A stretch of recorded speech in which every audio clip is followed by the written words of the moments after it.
तो दोस्तों, जैसा कि आप जानते होंगे, इतने समय से जो ये बवाल मचा हुआ है यूपीएससी स्कैम को लेके, जो चालू हुआ। महाराष्ट्र की एक ऑफिसर हैं, उनके एलिजिडली फेक सर्टिफिकेट लगाने की वजह से, बट उन्होंने कार में अपने जो है सरकार के ऑफिशियल इंसाइनिया लगा रखा था, लाइट लगा रखी थी।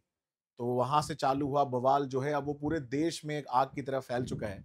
और इसमें थोड़ी सी पहल हम लोगों ने भी अपनी तरफ से की हुई है। जैसा आप जानते हैं कि मैं रेगुलरली इसके बारे में पोस्ट कर रहा हूँ, और इसमें सबसे ज्यादा सपोर्ट अगर आप देखेंगे दोस्तों, आप जैसे लोगों का मिल रहा है। आपका मिल रहा है क्योंकि आप लोग आगे बढ़ के आ रहे हैं, इंफॉर्मेशन प्रोवाइड कर रहे हैं, जिनके बारे में ऑनेस्टली हम लोग ने कभी ना सोचा था, और कभी ऐसा लगा भी नहीं था कि ऐसी सिचुएशन आ जाएगी जब हमें यूपीएससी को एक ऐसे वर्ड से रिलेट करना पड़ेगा जहां पे हम कह सकते हैं कि यूपीएससी स्कैम चल रहा है। जी हाँ दोस्तों, हम बात कर रहे हैं फेक सर्टिफिकेट स्कैम के बारे में, जो इतने समय से लोग उजागर करने की कोशिश कर रहे हैं, जो पहले बात निकल नहीं पाई।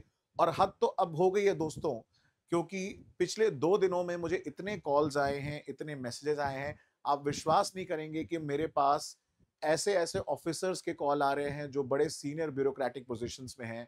वो अपने बैचमेट्स के बारे में ये बात बता रहे हैं कि उनके बैचमेट्स ने कैसे ये फेक सर्टिफिकेट जो है उसका यूज किया। उस समय ये बात नहीं उठी क्योंकि उस समय मीडिया में शायद ये बात गई नहीं, टेक्नोलॉजी इतना एडवांस नहीं था, सोशल मीडिया नाम की चीजें नहीं थी। और लोगों ने सोचा यार अब हम सेलेक्ट हो ही गए हैं तो हम क्यों दूसरे की बोलते हैं दाल में पड़े, क्यों खिचड़ी बनानी है। बट अब जब ये बवाल मचा है, और ऐसा मचा है कि ये आग इस तरीके से फैली है कि वो सबको छू रही है। और बहुत सारे ऑफिसर्स ने इस वजह से आप देखेंगे कि अपने सोशल मीडिया प्रोफाइल्स को डीएक्टिवेट कर दिया है। और मुझे भी यही लगा था कि ये लगभग 5 से 8 साल का खेल है। बट अब तो ऐसा लग रहा है कि भाई जो रिपोर्ट्स आ रही हैं, जो डेटा मेरे पास आ रहा है, अगर उसका इन्वेस्टिगेशन चालू होगा तो बहुत बड़े बड़े लोग नप जाएंगे इसमें, तो जिन्होंने फेक ओबीसी सर्टिफिकेट और क्रीमी वर्सेस नॉन क्रीमी का मिसयूज किया है। तो मैं जनरली अपने जो लेक्चर्स होते हैं दोस्तों, वहां पे कंटेम्प्रेरी रेलेवेंस की चीजों को इंक्लूड करता हूं। तो कुछ सवाल हैं यूपीएससी से जो हर किसी को चाहिए, कुछ सवाल हैं जो डीओपीटी से हर किसी को चाहिए, कि भाई अगर ये हुआ तो कैसे हुआ, कौन कौन लोग इन्वॉल्व थे, और अगर उन्हें ये पता था तो क्या ये देश के हित में था। कि कुछ एलीट लोग हैं, कुछ पावरफुल लोग जो हैं, जो सिस्टम को गेम करना जानते हैं, या जिन्होंने देखा कि बाकी लोग करते हुए आ रहे हैं और ये लोग भी कर सकते हैं, उनको करने दिया गया। तो जनरली जब मैं सोशियोलॉजी पढ़ाता हूं दोस्तों, तो वहां पे पॉलिटिक्स एंड सोसाइटी एक बहुत इंपॉर्टेंट टॉपिक है। और उस टॉपिक में हम लोग मल्टीपल थ्योरीज और थिंकर्स को पढ़ते हैं। तो आज के इस विषय में मैं ऐसे ही टॉपिक पढ़ा रहा था, मुझे 2-3 चीजें बड़ी इंटरेस्टिंग याद आई कि और ये बड़ा रेलेवेंट है क्योंकि आप में से बहुत सारे लोग इसको रिलेट कर पाएंगे कि पॉलिटिक्स में और पावर में एलीट रूल की बात होती है, जिसमें 2-3 बड़े इंपॉर्टेंट रोल हैं, और नाम है परेटो एंड मॉस्का। जो बोलते हैं कि भाई सोसाइटी ना ऐसे लोगों से बनी हुई है जो एलीट हैं, और एलीट ही रूल करेंगे, आम जनता का कुछ नहीं है यहाँ पे। ठीक है, मॉस्का के लिए फिर भी ये है कि वो अलग अलग ग्रुप से आ सकते हैं, बट पेरेटो बोलते हैं कि भाई ये उसी कुछ चुनिंदा प्रिविलेज बैकग्राउंड को बिलोंग करते हैं, यही लोग रूल करेंगे। बाकी सब तो भाई आंख बंद करके बैठ जाओ, बाकी सब तो फसाड है। तो उन्होंने फॉक्सेस ऑन लाइंस में बताया। और इसी में अगर आप देखेंगे, जब थोड़ा मार्क्सिस्ट पर्सपेक्टिव से आप इसको समझने की कोशिश करेंगे, तो उसमें और भी चीजें निकल के आएंगी। बट एक दो नाम बड़े इंपॉर्टेंट हैं, जैसे कि वेस्टरगार्ड और रेसलर। सो वेस्टरगार्ड जो है और रेसलर ये बात बोलते हैं कि भाई अल्टीमेटली क्या है, ये एलीट लोग, या ये जो उन्होंने खैर उसको कैपिटलिस्ट से इक्वेट किया, जो पावर जो जो मालिक है, जो पूंजीवाद है।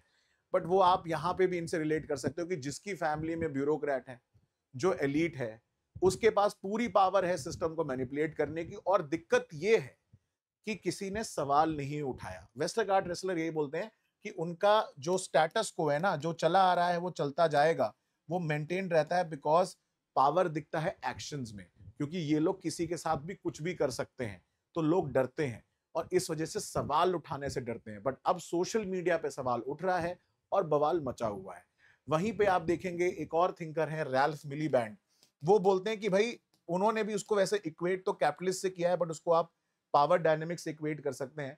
वो बोलते हैं कि भाई इसको जस्टिफाई भी किया जाता है। अब जैसे कुछ लोगों से सवाल पूछा गया कि भाई आपने क्यों फेक सर्टिफिकेट लगाया, तो वो जस्टिफाई उसको कर रहे हैं कि कोई और उसको बात पे घुमा दे रहे हैं। और इवेंचुअली ये सारे के सारे जो सो कॉल्ड एलिजिड ब्यूरोक्रेट्स ही बोलूंगा मैं, क्योंकि अगर आप फर्जी सर्टिफिकेट से आ रहे हो तो आप ट्रू आईएएस आईपीएस ऑफिसर तो नहीं हो, फिर आप तो एलिजिड ही माने जाओगे।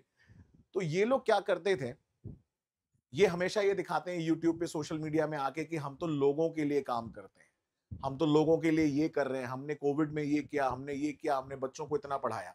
क्योंकि इनका जो रियल हिडन सेल्फ है वो दबा रहे हैं, और उसको जस्टिफाई करने के लिए, अपनी पावर को मेंटेन रखने के लिए सारे काम करते हैं।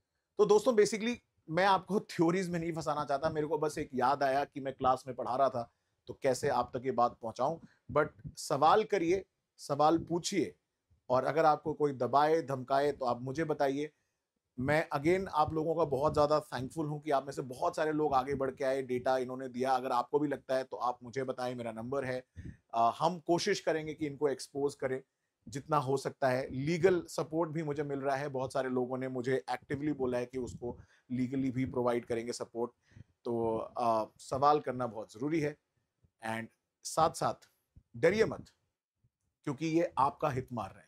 जो जो इंसान रोज मेहनत कर रहा है, जो डरता है ये सोचने से, एक साधारण फैमिली से आया हुआ बच्चा, उसको अगर लगे कि यार मैं भी फेक सर्टिफिकेट बना लूंगा, तो वो 100 बार सोचेगा। लेकिन ये लोग जो एलीट फैमिली से आते हैं, या फिर इनके कोई मॉरल और वैल्यूज नहीं है, दूसरे के जेन्युइन लोगों के अधिकारों को और हितों को ये छीन रहे हैं। तो आप लोग भी इनसे इनकी पावर छीनिए।